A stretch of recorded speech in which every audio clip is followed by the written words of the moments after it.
દીવમાં 64માં મુક્તિ દિનની ઉજવણી, દીવ કલેક્ટર સાહેબના હસ્તે ધ્વજવંદન। દીવમાં આજે સવારે ડીએમસીના ગાર્ડનમાં 64માં મુક્તિ દિવસની ઉજવણી કરવામાં આવી। આ પ્રસંગે દીવ કલેક્ટર સાહેબ, એસપી સાહેબ અને અન્ય મુખ્ય અતિથિઓએ શહીદોને શ્રદ્ધાંજલિ અર્પિત કરી। ત્યારબાદ કલેક્ટર રાહુલ દેવબુરા સાહેબે ધ્વજવંદન કર્યા બાદ દીવની જનતાને મુક્તિ દિનની શુભકામના પાઠવી। આ પ્રસંગે દીવ કલેક્ટર સાહેબે જનતાની ખાસ પ્રશંસા કરી। ઘણા સમયથી દીવમાં સીવરેજ પ્રોજેક્ટના કારણે રસ્તાઓની હાલત દયનીય છે, પાણી નિયમિત મળતું નથી। આવી સમસ્યાઓ હોવા છતાં દીવની જનતાએ ખૂબ જ સહન કરવું પડ્યું છે, જે જનતાની સહનશીલતાની પ્રશંસા કરી। સાથે સાથે દરેક પ્રોજેક્ટ અને રસ્તાઓનું કામ જલ્દીથી પૂર્ણ થશે તે પણ જણાવ્યું અને ખાસ કરીને ભવિષ્યમાં દીવ પર્યટન ક્ષેત્રે ખૂબ જ આગળ વધશે તે જણાવ્યું। આ ઉપરાંત દીવ પ્રદેશમાં ક્રાઇમ નહીવત છે, જેની પણ પ્રશંસા કરી। અંતરે ઉલ્લેખનીય છે કે દીવની જનતા ખરાબ માર્ગોને કારણે ઘણા સમયથી પરેશાન છે અને આ સીવરેજ પ્રોજેક્ટના કારણે ખોદકામથી પાણીની લાઈન તૂટી જવાથી પાણીની પણ સમસ્યા છે।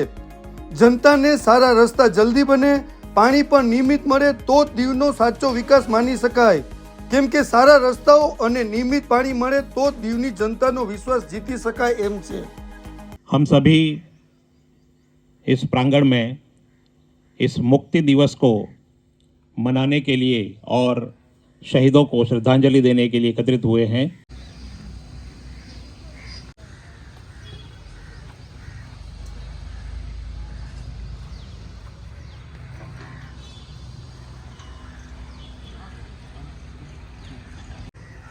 आज के इस कार्यक्रम के मुख्य अतिथि दीव जिला समाहर्ता महोदय श्रीमान राहुल देव बुरा जी से विनम्र अनुरोध है कि प्रासंगिक उद्बोधन द्वारा दीव की जनता को मुक्ति दिवस की शुभकामनाएं प्रेषित करें। श्रीमान राहुल देव बुरा जी। दीव के पुलिस अधीक्षक, डीसीएफ सर, दीव नगर पालिका परिषद की प्रमुख, दीव जिला पंचायत के अध्यक्ष, दीव नगर पालिका के पार्षदगण, सभी जनप्रतिनिधिगण, अधिकारीगण, कर्मचारीगण एवं मीडिया से आए मेरे साथियों, मैं आप सभी को दमन एवं दीव के 64वें मुक्ति दिवस के इस ऐतिहासिक अवसर पर हार्दिक शुभकामनाएं एवं बधाई देता हूँ। यह प्रदेश वर्ष 1961 में पुर्तगाली शासन से मुक्त हुआ था। हम जानते हैं कि वर्ष 1947 में ब्रिटिश शासन से आज़ादी मिलने के बाद भी गोवा, दमन एवं दीव पर पुर्तगालियों का शासन रहा। 450 साल से चले आ रहे पुर्तगाली शासन को खत्म करने के लिए भारतीय सेना ने ऑपरेशन विजय लॉन्च किया था और लेफ्टिनेंट कर्नल भूपेंद्र सिंह के नेतृत्व में सेना की टुकड़ी ने 18 दिसंबर को सबसे पहले दीव के एयरफील्ड पर कब्जा किया। भारतीय वायुसेना ने दीव पर बमबारी कर पुर्तगालियों को घुटने टेकने पर मजबूर किया। अंत में पुर्तगाली सेना ने 19 दिसंबर को हार स्वीकार कर ली। हमारे लिए बहुत ही खुशी का अवसर है कि आज जिस सेना की टुकड़ी ने दीव के लिबरेशन में अहम भूमिका निभाई, उस सेना की टुकड़ी से हमारे साथ में आज ऑफिसर हमारे साथ बीच में प्रेजेंट है। इस संघर्ष में हमारे अनेक वीरों ने प्राणों की आहुति दे दी। अंततः हमें पुर्तगाली शासन से मुक्ति मिली। आज उन वीर सपूतों को श्रद्धांजलि अर्पित करने का दिन है। मैं उन तमाम वीर शहीदों को अंतःकरण से याद करते हुए नमन करता हूं और अपनी श्रद्धांजलि अर्पित करता हूं। साथ ही साथ आज हमारे देश की दूरदर्शी सोच और प्रीत की रीत को सराहना देने का भी अवसर है। लिबरेशन के बाद हमने पोर्टुगीज पीपल उनके इंफ्रास्ट्रक्चर, आर्किटेक्चर पर अटैक करने के बजाय उन्हें अपनी विरासत का एक हिस्सा माना और उन सभी लोगों को एक साथ लेके चले। हेरिटेज कंजर्वेशन प्रोजेक्ट्स जैसे fort, saint Assisi, saint Thomas इसी का उदाहरण है।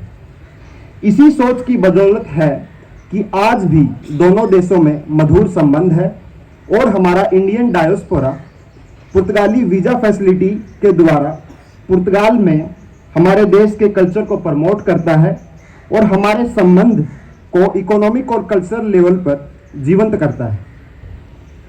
प्रदेश के विकास की चर्चा करें तो हम पाते हैं कि मुक्ति के बाद से लेकर अब तक इस प्रदेश में विकास के कई कार्य हुए, परंतु पिछले कुछ वर्षों में माननीय प्रशासक महोदय के सक्षम नेतृत्व एवं कुशल मार्गदर्शन में यहाँ विकास के अनेक उल्लेखनीय उपलब्धियां हासिल की गई हैं। दीव को स्मार्ट सिटी बनाने की परियोजना पर भी तेजी से काम चल रहा है, जिसके अंतर्गत कोस्टल प्रोमेनाड, फोर्ट प्रोमेनाड, नया state of the art sports complex, heritage plaza, Portuguese heritage street, cable car इत्यादि प्रोजेक्ट जल्द ही कंप्लीट किए जाएंगे।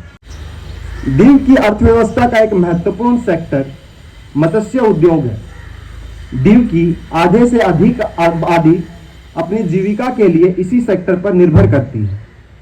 इनकी आर्थिक स्थिति को बेहतर बनाने के लिए संघ प्रदेश प्रशासन द्वारा कई योजनाएं चलाई गई हैं। भारत सरकार द्वारा चलाए जा रहे अलग अलग स्कीमों के अंतर्गत मछुआरे भाइयों को सहायता पहुंचाकर प्रशासन ने इस क्षेत्र में कारगर कदम उठाए हैं। डीजल पर VAT subsidy, automatic grading, sorting और बोट रिपेयरिंग फैसिलिटी से सुसज्जित हार्बर प्रोजेक्ट, लो टाइड और हाई टाइड की टाइमिंग से छुटकारा देने वाला ड्रेजिंग प्रोजेक्ट इसी का कुछ उदाहरण है। दीव प्राकृतिक सौंदर्य से भरपूर है, इसलिए प्रशासन द्वारा यहाँ पर पर्यटन के विकास को लेकर तमाम तरह के प्रयास किए जा रहे हैं।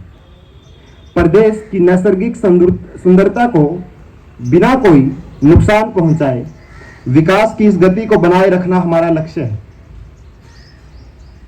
आईएनएस खुखरी मेमोरियल, नेवी से INS Khukri vessel, Gogla blue flag certification beach, tent cities, fort heritage conservation एवं अपलिफ्टमेंट प्रोजेक्ट, फिल्म शूटिंग का फैसिलिटेशन, गंगेश्वर टेम्पल का नवीनीकरण, अनेक्सी सर्किट हाउस से कॉन्फ्रेंस टूरिज्म को प्रमोट करना इत्यादि से हम दीव को एक heritage cum, vacation cum, conference cum, religious tourism destination के रूप में प्रमोट कर रहे हैं। यहाँ हम सभी के लिए खुशी की बात है कि दीव अपराध मुक्त है। आज के युग में इस प्रकार का प्रदेश होना दीव के लिए गौरव की बात है। इसलिए मैं दीव की जनता, पुलिस विभाग और ICCC टीम को बधाई देता हूं। इस वर्ष देश की माननीय राष्ट्रपति महोदया और उपराष्ट्रपति महोदय का प्रदेश में शुभागमन हुआ और उन्होंने प्रदेश में तेजी से चल रहे विकास कार्यों की सराहना की। यह हम सब प्रदेशवासियों के लिए गर्व की बात है।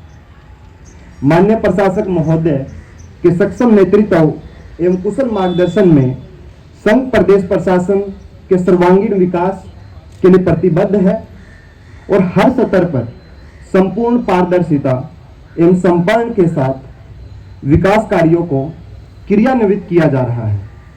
दीव प्रशासन दीव की जनता की समावेशी विकास के लिए कटिबद्ध है। मुझे मालूम है कि इतने सारे डेवलपमेंट प्रोजेक्ट्स के कार्यान्वयन के दौरान आम जनता को कठिनाइयों का सामना करना पड़ रहा है। मैं बताना चाहता हूं कि प्रशासन आपकी सभी समस्याओं से अवगत है एवं जल्द से जल्द गोगला और दीव के internal roads, national highway, water supply line, electricity connections एवं सीवरेज कनेक्शंस के कार्य पूर्ण करने के लिए अग्रसर है। इन सभी प्रोजेक्ट्स में जनता का सहयोग और पेशेंस बेहद सराहनीय रहा है। मैं इस अवसर पर यह कहना चाहता हूं कि यह प्रदेश सर्वांगीण विकास एवं व्यापक सकारात्मक बदलाव के एक महत्वपूर्ण दौर से गुजर रहा है। आप सभी जानते हैं इस वर्ष दीव अनेक महत्वपूर्ण उपलब्धियों का साक्षी रहा। मुझे पूरा विश्वास है कि आने वाले समय में संघ प्रदेश दीव देश के विकास का एक अनुकरणीय मॉडल बनकर उभरेगा और देश विदेश के सैलानियों के लिए पर्यटन के एक आकर्षक केंद्र के रूप में अपनी पहचान कायम करेगा। विकास के सभी कार्यों में प्रदेश के जनप्रतिनिधियों एवं गणमान्य नागरिकों का सक्रिय सहयोग रहा है। मुझे पूरा विश्वास है कि दीव के चौमुखी विकास के महत्वपूर्ण कार्य में यहाँ के आम नागरिकों एवं जनप्रतिनिधियों का सहयोग हमें आगे भी मिलता रहेगा। मैं पुनः मुक्ति दिवस के इस पावन अवसर पर आप सभी को हार्दिक बधाई एवं शुभकामनाएं देता हूं और आपके सुख समृद्धि एवं शांति की कामना करता हूं। धन्यवाद। जय हिंद।